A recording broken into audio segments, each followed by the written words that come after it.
புதுசாக கவர் வாங்கி நான் ஃபிக்ஸ் பண்ணேன். நம்ம என்னங்க பண்ணுவோம், இது நல்லா உட்காந்துருக்காதுன்னு பார்க்குறது சொல்கிறதுக்கு இப்படி எடுப்பு போடுங்களா. 1/2 லிட்டர் எம்சிலும் போட்டு மிக்ஸ் பண்ணிட்டு அந்த எனக்கான எக்ஸ்டெண்ட் வாரண்டி போட்டிருக்கேன். எனக்கான வாரண்டி கிளைம் பண்ணும் அப்படிங்கிற மாதிரி ஹாய் வியூவர்ஸ், வெல்கம் டு பெல்லைக்கன் சேனல். இந்த வீடியோ பற்றி பார்க்க போகிறோம் அப்படின்னா ராயல் என்ஃபீல்டு ரீபான் கிளாஸ் த்ரீயோட இன்ஸ்ட்ருமெண்ட் கிளஸ்டர் பற்றி தாங்க. ஏன்னா இன்ஸ்ட்ருமெண்ட் கிளஸ்டர் பற்றி சொல்ல நினைக்கிறீங்களா, ஆல்ரெடி இன்ஸ்ட்ருமெண்ட் கிளஸ்டர் எப்படி கழட்டி மாட்டேன்னு சொல்லி காமிச்சாச்சு. அதோட பின் அவுட் கான்ஃபிகரேஷன், அதாவது பின்னில் என்னென்ன டேட்டா இருக்குது அப்படிங்கிறதையும் காமிச்சாச்சு. இருந்தாலும் ஏன் இதை நம்ம பண்ணுறோம் அப்படின்னா ஒன்றும் இல்லைங்க, இன்ஸ்ட்ருமெண்ட் கிளஸ்டருக்கு கவர் வாங்கி மாற்ற வீடியோ போட்டிருக்கேன். அந்த ப்ராடக்ட் லிங்க் நான் டிஸ்கிரிப்ஷன் கொடுத்துருக்கேன். இது என்ன பண்ணா, கவர் புதுசாக வாங்கிட்டு பழசு டேமேஜ் ஆச்சு அப்படின்ட்டு புதுசாக வாங்கிட்டு இப்படி மாட்டிட்டாங்க. மாட்டுறது இப்படி தாங்களே, மாட்டியாச்சு. மாட்டிட்டு எடுக்கிறப்ப என்ன பண்ணிட்டேன் அப்படின்னா ஃபுல் ஃபோர்ஸை காட்டினாங்க, கழட்டும் போது வரல அப்படின்ட்டு இப்படி எடுத்தேன். எடுக்கும்போது இந்த இது செட்டாக வந்துருச்சுங்க. அது இப்போ இந்த ஃப்ரேமில் பார்ப்பீங்க, இருந்தாலும் பேசும்போது சொல்லலாம் அப்படின்ட்டு இது இப்படி செட்டாக வந்துருச்சு. செட்டானா இந்த கண்ணாடி இந்த குரோமு இதோட வந்துருச்சு. அதனால் நான் என்ன பண்ணியிருக்கேன் ஒர்க்கா அப்படிங்கிறாங்க இந்த வீடியோவில் பார்க்க போகிறீங்க. வீடியோ கொஞ்சம் ஃபுல்லாக பாருங்கள். முக்கியமாக இந்த கவரை நீங்கள் மாட்டுறீங்க, நல்லா க்ரிப்பாக இருக்கான்னு டெஸ்ட் பண்ணுறதுனா இப்படி வச்சு கழட்டி பார்க்காதீங்க. மாட்டிட்டு எப்படி கழட்டணும் தெரியுங்களா, இப்போ இதை ஃபுல்லாக லாக் பண்ணிட்டீங்க. லாக் பண்ணதுக்கப்புறம் இப்படி கையை சென்டரில் வச்சுட்டு இப்படி கொஞ்சோண்டு இந்த சைடு கொஞ்சோண்டு ரிலீஸ் பண்ணிட்டு அந்த மாதிரி கொஞ்சம் கொஞ்சமாக ரிலீஸ் பண்ணி எல்லாத்தையும் என்டையர் ரிலீஸ் பண்ணி அப்படி எடுக்கணும். இந்த இன்ஸ்ட்ருமெண்ட் கிளஸ்டர் நாலு எனக்கு வீக்கர் ஆயிடுச்சுங்க. அதனால தான் இது பிரேக் ஆயிடுச்சு. எனக்கான எக்ஸ்டெண்ட் வாரண்டி போட்டிருக்கேன். எனக்கான வாரண்டி கிளைம் பண்ணும் அப்படிங்கிற மாதிரி தோணுதுங்க.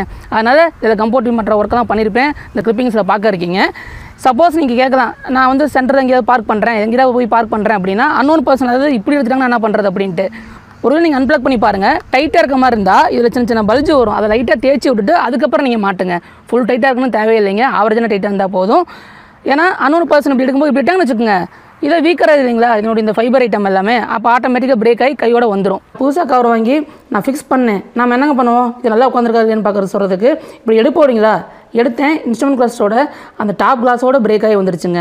இப்போ இதை ஃபிக்ஸ் பண்ணுறதுக்கு நான் இந்த பாண்டேட் பேஸ் தாங்க யூஸ் பண்ணுறேன்.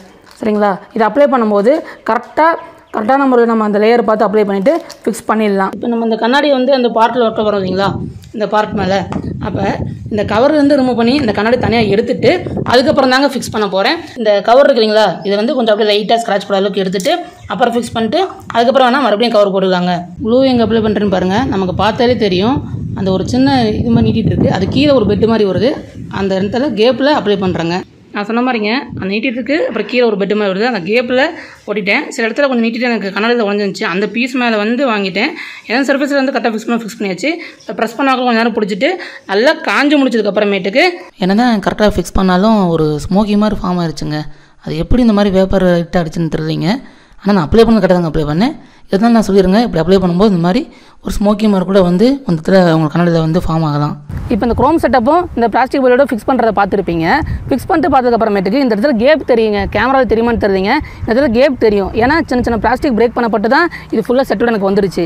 அப்போ என்ன பண்ணலாம் அப்படின்னா ஒட்டிட்டீங்க, நல்லா காஞ்சதுக்கப்புறமேட்டுக்கு 2 மெத்தட் இருக்குங்க. ஒரு மெத்தட் வந்து இந்த மாதிரி ரப்பர் கிடச்சா ஃபுல்லாக மவுண்ட் பண்ணிடலாம். அப்படி இல்லாட்டி 2வது மெத்தடு 1/2 லிட்டர் எம்சிலும் போட்டு மிக்ஸ் பண்ணிட்டு அந்த காம்பினேஷனை நம்ம எங்கெங்கெல்லாம் கேப் இருக்கோ அதை பார்த்து ஃபிக்ஸ் பண்ணுங்கள். ஃபிக்ஸ் பண்ணும்போது வேறு எங்கேயும் படாமல் தெளிவாக ஃபிக்ஸ் பண்ணணும்.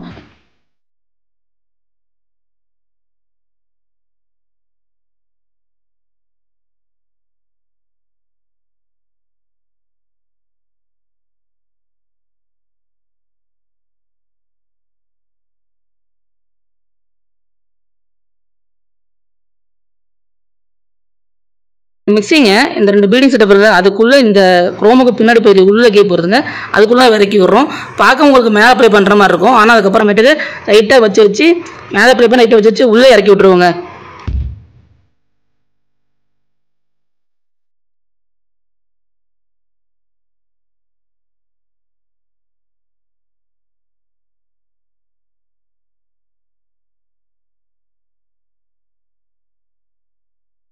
இப்போ அந்த பீடிங்கு அதுக்கப்புறம் அந்த குரோம் பீடிங் இதுக்குள்ளார பின்னாடி பக்கத்து உள்ளே இருக்கணும் இல்லைங்களா, சொல்யூஷன் வச்சு சீல் பண்ணணும் இல்லைங்களா. அதே போல் இன்ஸ்ட்ருமெண்ட் கிளஸ்டரோட அந்த அவுட்ரு பகுதிங்க, அதாவது குரோமுக்கும் அந்த பீடிங்க்கும் டிஃபால்ட் டிசைன்லேயே கேப் மாதிரி இருக்கும். நம்மளது வந்து டேமேஜ் இருக்கனால அதை 2 சேர்த்து வச்சு சீல் பண்ணிடுறோம் நம்ம சேஃப்டிக்கு. அப்படிங்கும்போது வாட்டரோ இல்லை எந்த வேணும் விஷயமும் நமக்கு வந்து உள்ளே போயிட்டு ஸ்பாயில் பண்ணாதுங்க.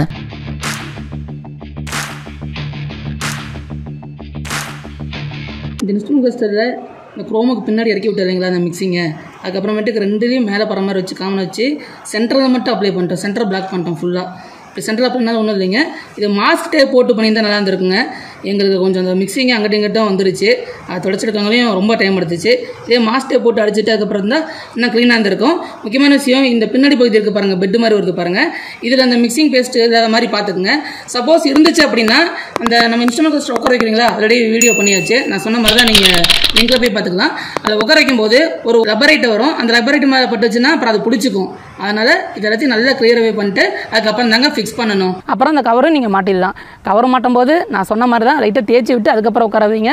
கொஞ்சம் லூஸராக இருந்தாலும் பரவாயில்ல, அன்னோன் பர்சன் எடுக்கும்போது என்னவோ எதோன்ற மாதிரி நம்ம யோசிக்க தேவையில்லை. அவங்க எதாவது எடுக்கிறாங்கன்னா இது சட்டு கொத்தோட வராமல். அதுக்கப்புறமேட்டுக்கு நம்ம ஒட்டிட்டு தான், ஆனால் வீக்கானது ஆனதான். அதனால தான் சொல்கிறேன், அன்னோன் பர்சன் எடுத்தாங்கன்னா மறுபடியும் பழையபடிக்கு ஃபுல்லாக வந்துடும். இந்த வீடியோ பிடிச்சிருந்தா லைக் பண்ணுங்கள், ஷேர் பண்ணுங்கள். நீங்கள் எதாவது கேட்கணும், டவுட் அப்படின்னா கமெண்ட்டில் கேளுங்க. நாங்கள் சொல்லணும் இல்லை சொல்ல மாட்டாலும் கமெண்ட்டில் ஃபஸ்ட்டு வர மாதிரி பின் பண்ணுறோம். இப்போ நம்ம சேனல் புதுசாக நம்ம சேனல் சப்ஸ்கிரைப் பண்ணுங்கள் பெல் பட்டனோட.